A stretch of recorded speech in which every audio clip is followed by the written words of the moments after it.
Hello dear student, কেমন আছো? I hope প্রত্যেকে শুধু ভালো না, ভীষণ ভালো আছো।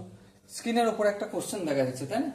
প্রশ্নটা কি বলেছে দেখো, এবিসি ত্রিভুজের এডি মধ্যমার মধ্যবিন্দু ই বেস বিই কে বর্ধিত করলে সেটি এফ বিন্দুতে এসি বাহুকে ছেদ করে।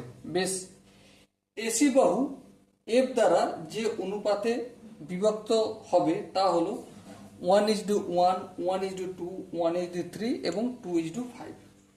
চলো প্রথমে আমি ত্রিভুজ একটা অঙ্কন করে নিই। চলো, এই হচ্ছে আমাদের ত্রিভুজ, নাম দিয়ে দিই এ বি সি। ওকে, এবারে এই এবিসি ত্রিভুজের এডি মধ্যমা। চলো আমি মধ্যমা এই এডিটা অঙ্কন করলাম।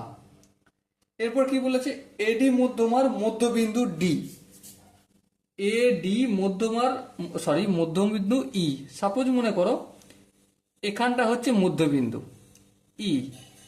এই কথা থেকে কি বুঝতে পারছি, এ ই ইকুয়াল টু ডিই, তাই তো? হ্যাঁ তাই, কারণ এডি মধ্যমার মধ্যবিন্দু ই বলেছে। বেশ, বোঝা গেল। এবার কি বলেছে দেখো, বিই, এই বি আর ই কে বর্ধিত করলে সেটি এফ বিন্দুতে এসি কে ছেদ করে। তাহলে এই বি আর ই কে যুক্ত করলাম, সেটাকে যুক্ত করার পর বাড়ানোর পর এই যে এসি বিন্দুকে ছেদ করছে এসি বাহুর ওপর, সেই বিন্দুটার নাম হচ্ছে এফ। বেশ,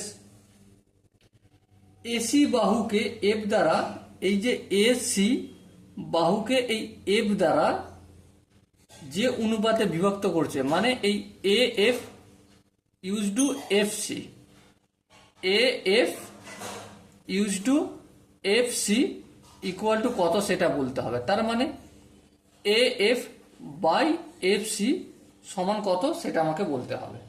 ওকে, চলো বলা যাবে নিশ্চয়ই, কিন্তু তার আগে দেখো আমি একটা কাজ করব। কি কাজ? এই যে বিই বা বিএফ যাই বলো না কেন, এই সমান্তরাল একটা রেখা অঙ্কন করে নেব ডি থেকে, ডি বিন্দু থেকে, কার ওপর? এসি এর ওপর। বেশ, আর এই বিন্দুটার নাম কি দেবো আমি? জি। কি নাম দেবো? জি।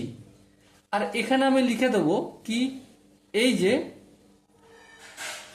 ই এফ সমান্তরাল ডিজি।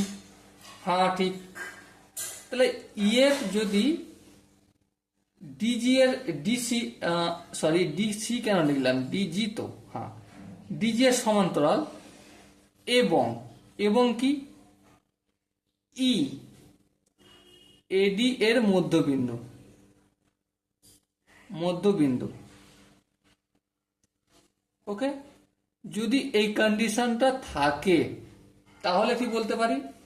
তাহলে দেখো ত্রিভুজ এডিজি, এডিজি, এডিজি, এই ত্রিভুজটা মানে এডিজি, এটাকে আমি এখানে নিয়ে আসলাম কাট করে, ঠিক আছে? এডিজি, এ এখানে ডি আর এখানে জি। এই যে এডিজি এর এফ কি হবে? এডিজি এর এফটাও হবে এফ বিজি এর মধ্যবিন্দু, বিজি কেন, এজি, এজি এর মধ্য বিন্দু। হ্যাঁ ঠিক। আচ্ছা, মধ্যবিন্দু যদি হয় তাহলে একটা কথা বলো, এটা এক ভাগ। হ্যাঁ, এটা যতটা, এটা দূরত্ব যদি এক্স হয় এটাও এক্স হবে। হ্যাঁ ঠিক, এটাও এক্স হবে। তার মানে কি দাঁড়াচ্ছে, জিনিসটা বুঝবে। জিনিসটা হচ্ছে, আবার দেখো, আবার ডি বিসি এর মধ্যবিন্দু। হ্যাঁ ঠিক। আবার আমি এখানটাই করে দেখাই, দেখা যাচ্ছে স্ক্রিনে। হ্যাঁ, আবার কি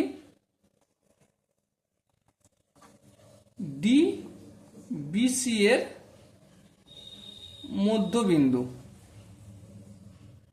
মধ্যবিন্দু। হ্যাঁ ঠিক। তার মানে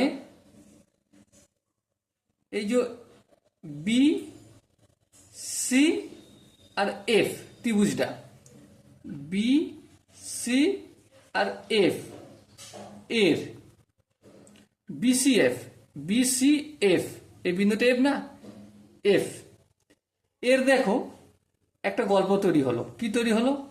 এই বিসি এর মধ্যবিন্দু ডি। হ্যাঁ ঠিক।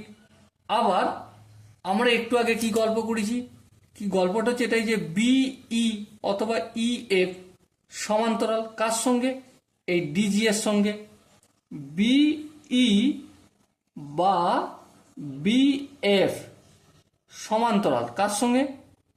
ডিজি এর সঙ্গে। হ্যাঁ ঠিক, ডিজি এর সঙ্গে সমান্তরাল। তাহলে যদি সমান্তরাল হয় তাহলে এই যে ত্রিভুজটা বিসিএফ এখানে আমি অঙ্কন করছি, এইভাবে আছে তাই না? বি সি আর এখানে এফ, এই বি আর সি এর মধ্যবিন্দু ডি, আর এখানটা হচ্ছে জি। হ্যাঁ, আবার দেখো বি এফ এর সঙ্গে ডিজি সমান্তরাল, তার মানে কি এইটা যতটা এইটা ততটা, আবার এইটা যতটা এইটা ততটা, তাই না? তার মানে এখান থেকে কি বলতে পারি? F G equal to G C বলতে পারি। হ্যাঁ বলতে পারি।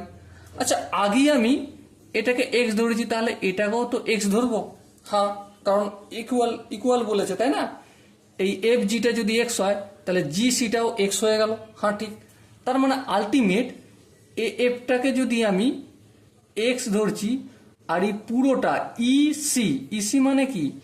ইজি প্লাস জিসি, মানে এখানে একটা এক্স এখানে একটা এক্স, তাহলে কটা এক্স হলো? 2x।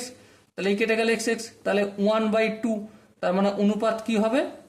1:2। বলো বোঝাতে কি পারলাম? আই হোপ প্রত্যেকে বুঝতে পেরেছ। যদি কোনো জায়গায় বুঝতে অসুবিধা থাকে, সো এই যে একটা ত্রিভুজ অঙ্কন করেছি আর এই ত্রিভুজ অঙ্কন করেছি, এটা দেখলে আমরা অনায়াসে বুঝতে পারবো, তাই না? সো ডিয়ার স্টুডেন্ট, দেখা হচ্ছে পরবর্তী সেশনে। ততক্ষণ পর্যন্ত ভালো থেকো, সুস্থ থেকো। জয় হিন্দ।